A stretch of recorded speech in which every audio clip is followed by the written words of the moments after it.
छठा को हमें फिर से बताना था, यही तो ना। छठा हम बना चुके थे, एक बार फिर से पढ़ दे रहे हैं और उसके बाद आप समझ जाएंगे, ठीक है ना।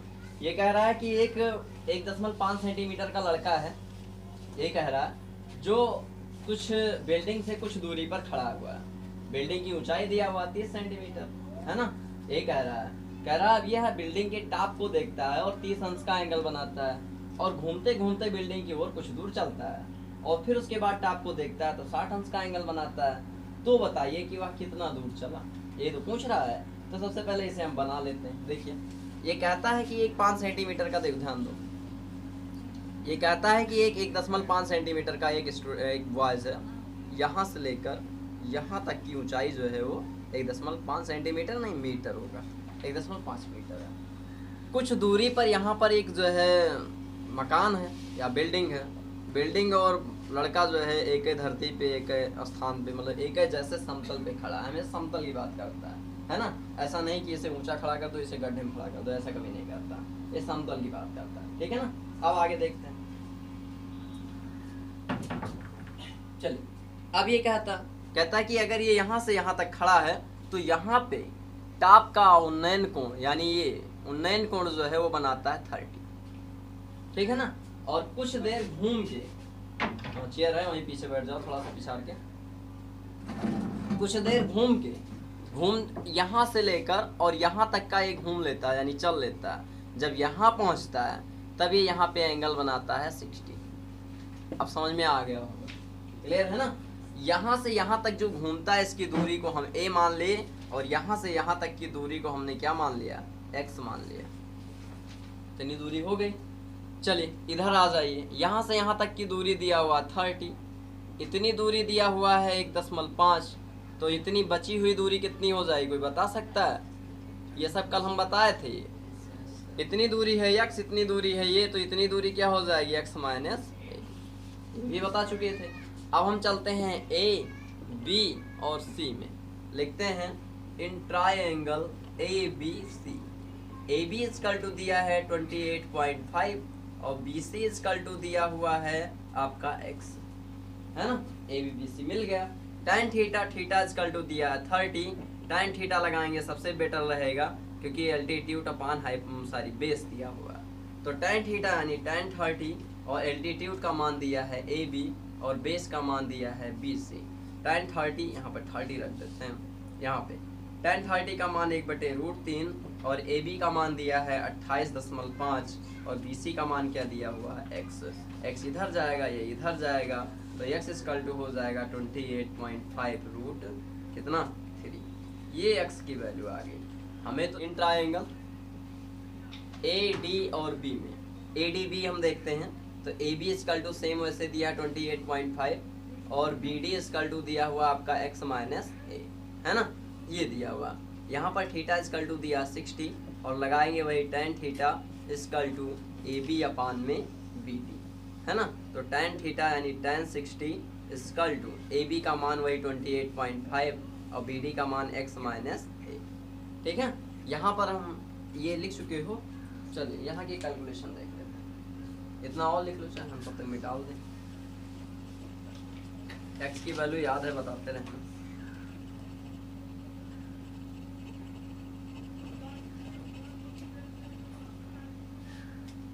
चलिए अब देखो, ये 60 है, 60 का मान रख देते हैं √3।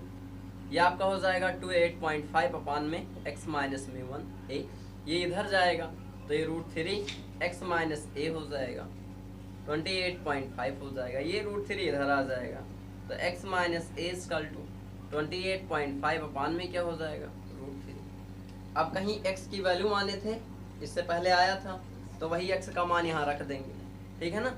चाहे ऐसे भी कर सकते हो, x इक्वल टू लिख डालो 28.5 √3, यही तो आया था, है ना। और इनको जोड़ दो, ये इक्वेशन 1 था, ये इक्वेशन 1 था और ये इक्वेशन 2 था, है ना। इनको जब जोड़ दोगे तो जोड़ नहीं घटा दो तो ये माइनस हो जाएगा, ये माइनस हो जाएगा, तो ये तो कट गया ना। और ये बचा क्या, माइनस से इधर आ जाओ, ये आपका बचेगा माइनस 28.5। इसको पहले लिख लो, इस वाले को पहले लिख लो 28.5 अपान √3 और माइनस में 28.5 इंटू √3। इन्हें सॉल्व कर लो तो आंसर मिल जाएगा। अब इन्हें सॉल्व कर लें, देखो ये दोनों कॉमन है कि नहीं है? तो कॉमन है तो आप कॉमन ले लो। ये लिख चुके होगे, लिख चुके हो? चले इनकी जरूरत नहीं, इन्हें मिटाल दे रहे हैं, समझ चुके हो। इनकी जरूरत है अभी, ये मिटाल देना।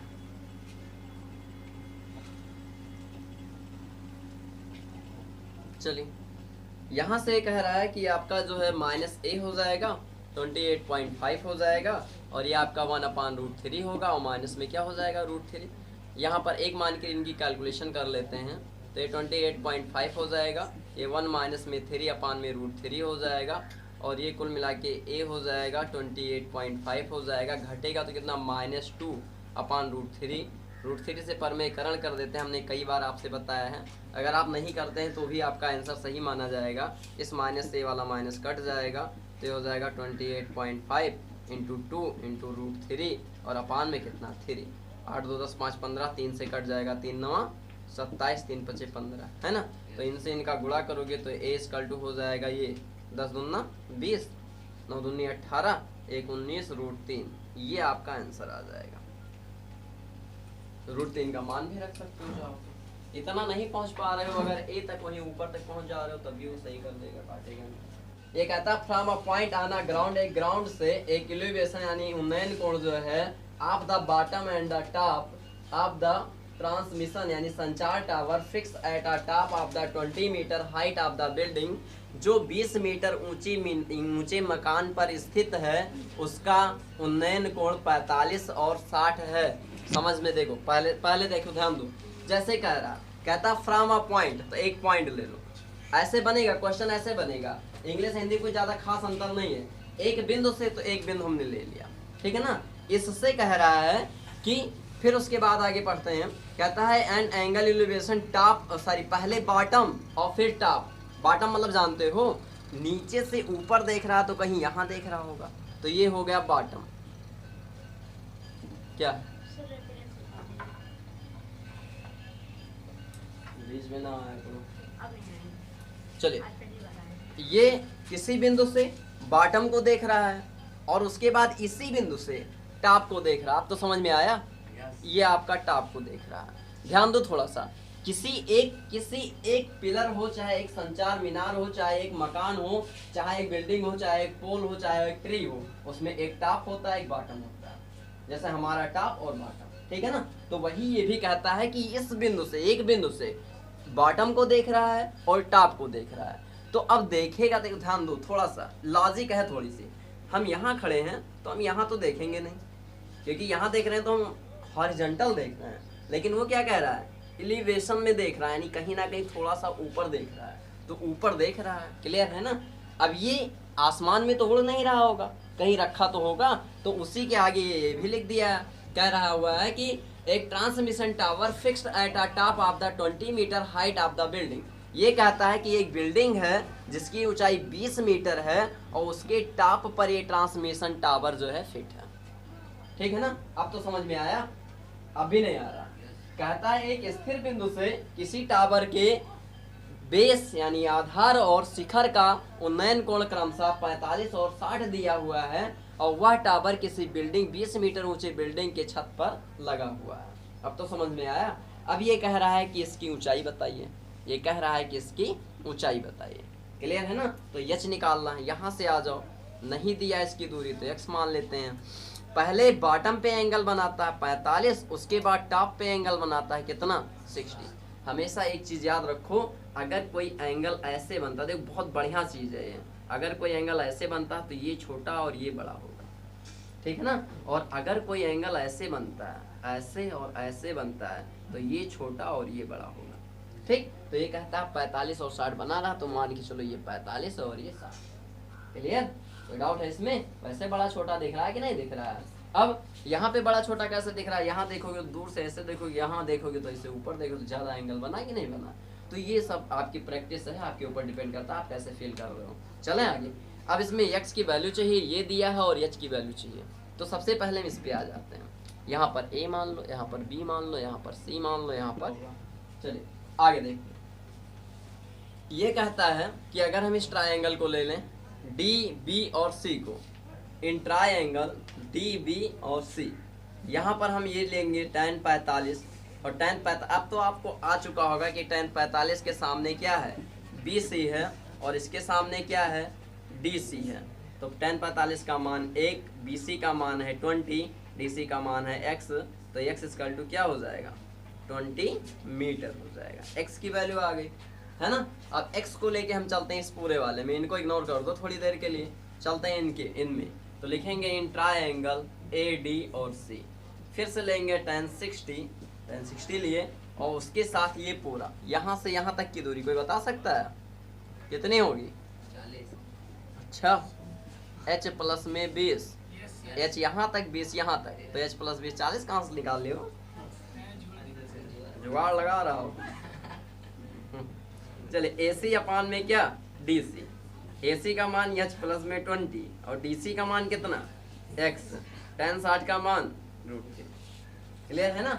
अब यहाँ x इधर आएगा और x की वैल्यू रख देंगे, आंसर आ जाएगा। इधर आएगा तो √3x इक्वल टू हो जाएगा h प्लस में कितना 20, x की वैल्यू यहाँ से रख दो, कहीं अभी आया था, √3 into 20 equal to h plus में कितना 20, h इक्वल टू 20 √3 माइनस में 20 कॉमन ले लो, ये आपका आंसर हो जाएगा। √3 माइनस में 1 मीटर लिख देना। हाँ पहले देखते हैं, ये कहता है कि एक पेडेस्टल के शिखर पर 1.6 मीटर ऊंची मूर्ति लगी है। ये एक पेडेस्टल हम बना दे रहे हैं जैसे वो बना हुआ वैसे ये है, और इसके ऊपर 1.6 मीटर ये मूर्ति लगी हुई है ना। अब तो क्लियर समझ में आ रहा होगा, ये 1.6 मीटर है और इसकी ऊंचाई अभी नहीं पता है, अभी मिल जाएगी। फिर आगे चलते हैं, ये कहता है कि भूमि के एक बिंदु से मूर्ति के शिखर का उन्नयन कोण 60 है और उसी बिंदु से पेडेस्टल के शिखर का उन्नयन कोण 45 है। तो पेडेस्टल की ऊंचाई बताइए। सब कुछ सेम वैसे दिया, सेम वैसे, कुछ भी चेंज नहीं है। कोई एक बिंदु लिया है, एक बिंदु से मूर्ति के शिखर को देखा जा रहा है और इसी बिंदु से पेडेस्टल के शिखर को देखा जा रहा है, और ये एंगल कह रहा 45 बना रहा है और ये एंगल कह रहा 60 बना रहा है ना। फिर से चलते हैं इंग्लिश में एक बार। चलिए क्वेश्चन नंबर 8 है ना, लिखा स्टैचू मतलब जानते हो 1.5 मीटर लॉन्ग है, टॉल है, stand on the top of the pedestal from a point on the ground the angle of क्या लिखा, एलिवेशन मतलब नीचे से ऊपर देख रहा है ना। Elevation of the top of the statue is 60 metre 60 centimetre, sorry 60 degree, यानी यहाँ से ग्राउंड के एक पॉइंट से इसके टॉप को देखा जा रहा है, तब ये 60 बना रहा है, ठीक है ना, ऐसा ये बोल रहा है। और उसके बाद कह रहा है फ्रॉम द सेम पॉइंट, इसी बिंदु से elevation of the top of the pedestal, मतलब इसी बिंदु से इस पेडिस्टल को टॉप को देखा जा रहा है, तब एंगल कितना बना रहा है 45। क्लियर है ना, दो एंगल मिल गए। अब उसके बाद ये क्या कह रहा है कि फ्रॉम द सेम पॉइंट, हाँ 45, find the height of the pedestal, तो इसकी ऊंचाई ज्ञात कीजिए। अब आई थिंक हमें लगता है कि कोई प्रॉब्लम नहीं होनी चाहिए, कि है, हमें नहीं लगता कोई प्रॉब्लम। सेम पहले जैसे आप लगा लोगे, बस पहले में ये दिया था तो ये निकालना था, इस बार ये दिया है तो ये निकालना, लग जाएगा, लग जाना चाहिए। अरे सेम है, इससे पहले यहाँ आ जाओ फिर इस बड़े वाले में आ जाओ, कंफ्यूज हो। लिख दें क्या, ABCD इन ट्रायंगल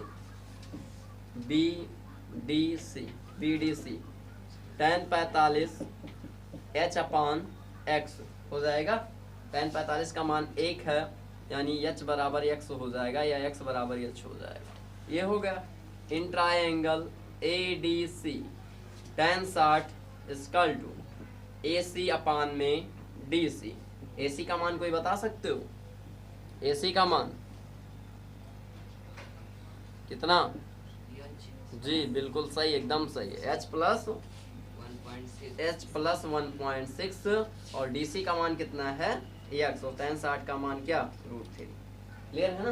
अब आगे की कैलकुलेशन बची है, तो यहाँ पे देख लो, ये कहता है इधर आ जाएगा तो √3x इक्वल टू हो जाएगा h प्लस 1/6 1.6, x के जगह पर क्या रख देना है, h रख देना है, तो √3h equal to h plus में 1.6 हो जाएगा। h इधर ले जाओ तो ये हो जाएगा, h कॉमन ले लो √3, और ये इधर आया था माइनस, एक लाइन और लिखते हैं, यहाँ तुम लोग कंफ्यूज हो जाते हो। √3h और ये h इधर ले जाओ माइनस हो जाएगा, इसमें h कॉमन ले लो तो ये √3 माइनस में 1 हो जाएगा, है ना। तो एच इक्वल टू हो जाएगा 1.6 अपान में √3 माइनस में कितना, बताओ। क्लियर है ना। और आगे जाता दिमाग, जैसे एलिवेशन की बात करता है वैसे तुरंत जान जाइए नीचे से ऊपर देखना है। जब आप नीचे से ऊपर देखोगे तब याद रखिएगा ऐसे ही देखोगे तिरछा, ऐसे सीधे नहीं देखोगे। इतना समझ जाओगे ना। अब देखो आगे, अब ये कहता है कि the angle of the elevation of the top of the building from the foot of the tower. एक बिल्डिंग के टॉप से, ध्यान दो, एक बिल्डिंग के टॉप से, ये बिल्डिंग है, ये बिल्डिंग का, सॉरी यहाँ बना दो, ये बिल्डिंग का टॉप है ये, और ये टावर का, सॉरी क्या मिस हो रहा है, फिर से पढ़ रहे हैं। The angle of the elevation of the top of the building, एक बिल्डिंग के टॉप से, है ना, टॉप का, from the foot of the tower is 30 metre. ये बिल्डिंग का टॉप है और ये टावर का फुट है, ये टावर का फुट है, और ये एंगल जो है वो 30 मीटर है। फिर से, एक बिल्डिंग के शिखर का एक मीनार के आधार से उन्नयन कोण 30 मीटर, ये हिंदी में लिखा होगा। एक बिल्डिंग के शिखर का एक मीनार के आधार से उन्नयन कोण 30 मीटर है, ये लिखा होगा। ठीक है ना, समझ में आया। आगे चलते हैं। फिर उसके बाद ये क्या कह रहा है, कह रहा है कि एंड, उसके बाद लिखा हुआ and the angle of the elevation of the top of the tower from the foot of the building 60 metre.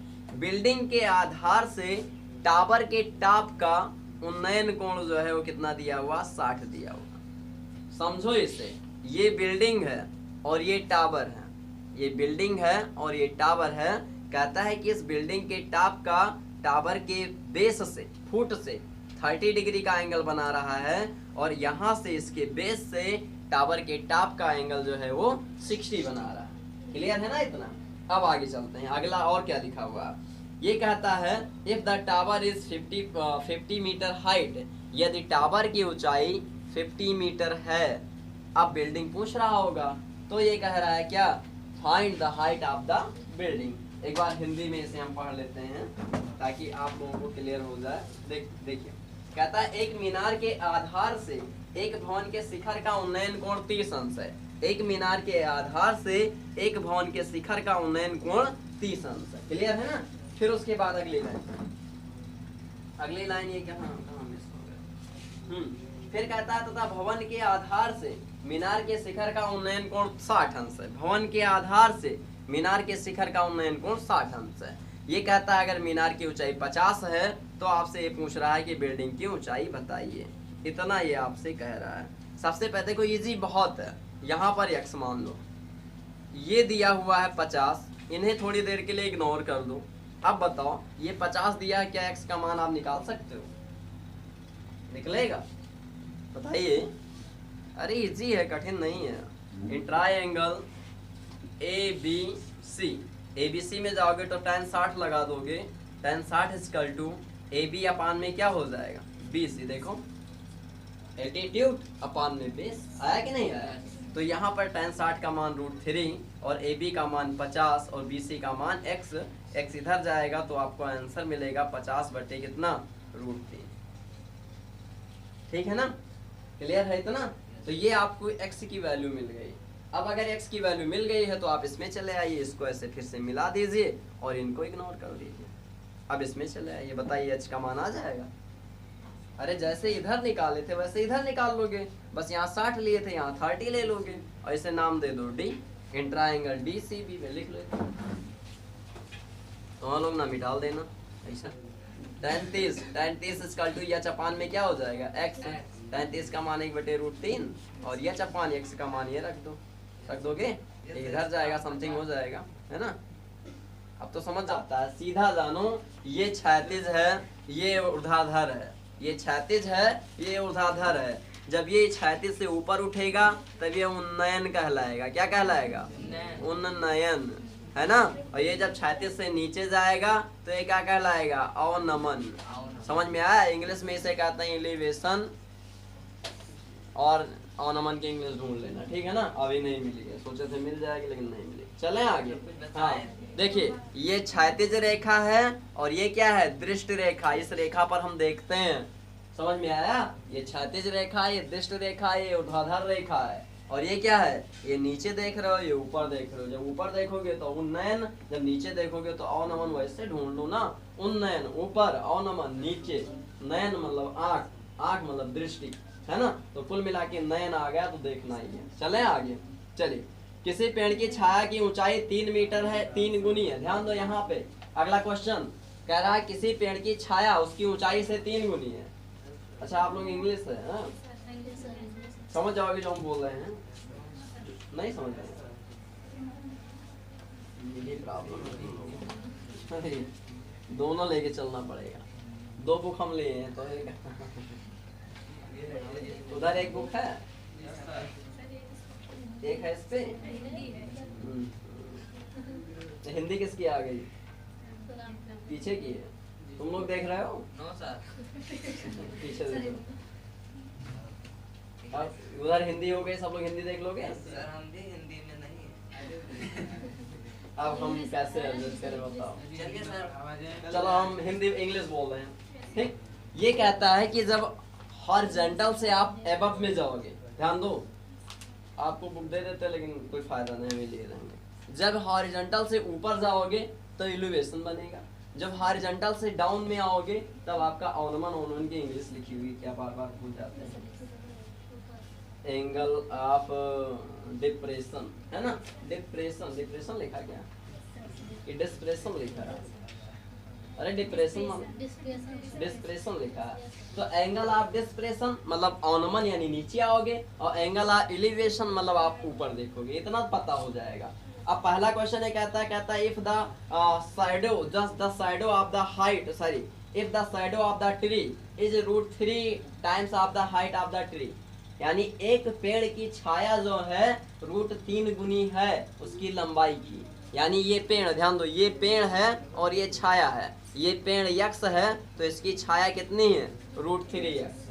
ये पेड़ यक्ष है तो इसकी छाया √3 यक्ष है। तो ये कहता है कि ये कोण बताइए, सीधे चला है ये tan थीटा पे, यक्ष अपान कितना, √3 यक्ष, यक्ष यक्ष काट दोगे, 1/3 कितने अंश का मान होता है, कोई बताएगा?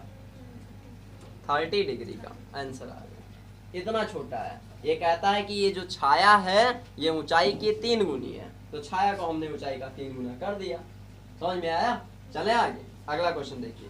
ये कहता है एक मीनार की ऊंचाई 20 मीटर है और जमीन पर बनने वाली छाया की लंबाई 20√3 है। ध्यान दो, एक मीनार है, यहाँ पे आ जाओ, एक मीनार है जिसकी ऊंचाई 20 मीटर है और छाया बन रही। छाया कैसे बनेगी, जब यहाँ सूर्य होगा तभी तो ये छाया इधर बनेगी। तो ये छाया की लंबाई जो है 20√3 है। अब कह रहा है कि इसका एंगल बताइए, tan थीटा सेम वैसे 20/20√3 कट जाएगा ना, 1/√3 बचेगा, यानी थीटा इक्वल टू कितना आया, 30। समझ जाओगे? ये छोटे छोटे क्वेश्चन इसलिए स्पीड में बता रहे हैं, घर पे लग जाएंगे, सब इजी है। अगला इंग्लिश समझ में आ रहा होगा, इतनी कठिन नहीं है ना। चलिए आगे, कैलकुलेशन ना देखो मैं कंफ्यूज हो गया हमेशा।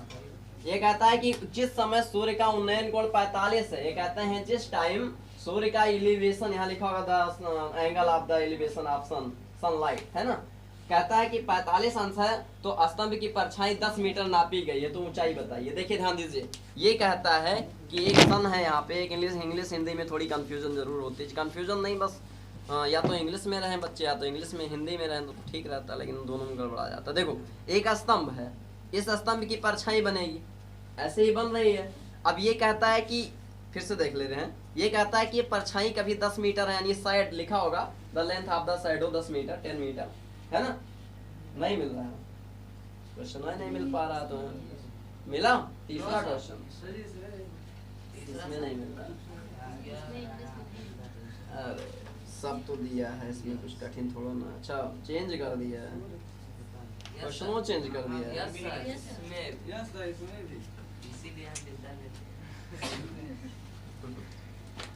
तो अब कोई रास्ता नहीं।